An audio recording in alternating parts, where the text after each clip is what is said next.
পাকা কলা দিয়ে এত দারুণ স্বাদের একটি রেসিপি হয় আগে জানতামই না। হ্যালো বন্ধুরা, আসসালামু আলাইকুম।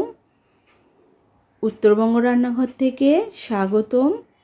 আশা করি আপনারা খুব ভালো আছেন, আমিও খুব ভালো আছি। আমি আজকে পাকা কলার একটি রেসিপি নিয়ে এসেছি, চলুন তাহলে দেখানো যাক।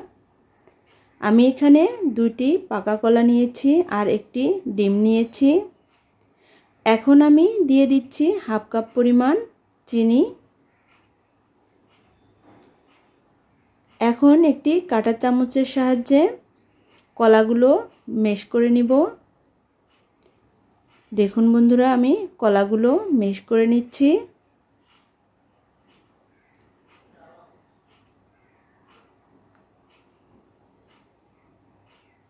খুব ভালো করে চিনি, ডিম, কলা মেখে নিতে হবে।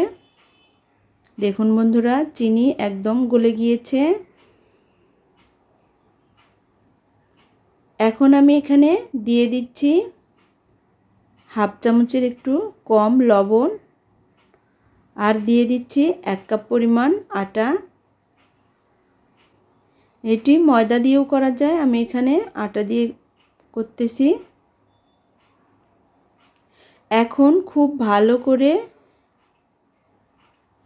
একটি ব্যাটার তৈরি করে নিতে হবে। দেখুন বন্ধুরা, একদম মিশে গিয়েছে।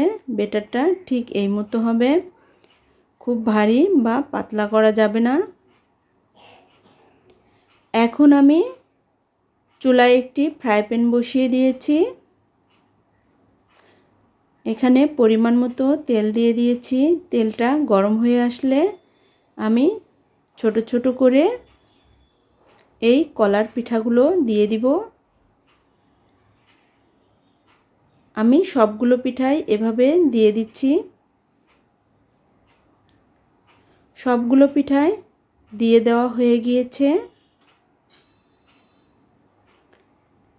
চুলার হিটটা অবশ্যই লো হিটে দিয়ে ভাজতে হবে।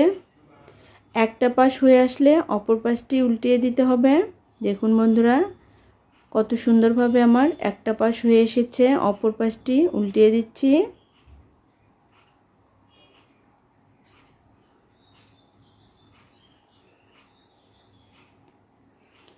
সবগুলো পিঠায় উল্টানো হয়ে গিয়েছে। যখন সুন্দর একটি কালার চলে আসবে তখন নামিয়ে নিব। দেখুন বন্ধুরা, কত সুন্দরভাবে আমার এই পিঠাগুলো হয়ে যাচ্ছে। এখন আমি পিঠাগুলো তুলে নিব। আমি সবগুলো পিঠাই তুলে নিচ্ছি। এই পিঠাগুলো বানাতে যেমন সহজ, খেতেও দারুণ। আপনারা বাসায় একবার হলেও ট্রাই করে দেখবেন এভাবে বানিয়ে খাওয়ার জন্য। খুব সহজভাবেই তৈরি করে নেওয়া যায়। ভিডিওটি যদি ভালো লাগে তাহলে অবশ্যই একটি লাইক, কমেন্ট, শেয়ার করবেন এবং সাবস্ক্রাইব করতে ভুলবেন না। সকলের সুস্থতা কামনা করে আমি আমার ভিডিওটি এখানেই শেষ করছি। আল্লাহ হাফেজ।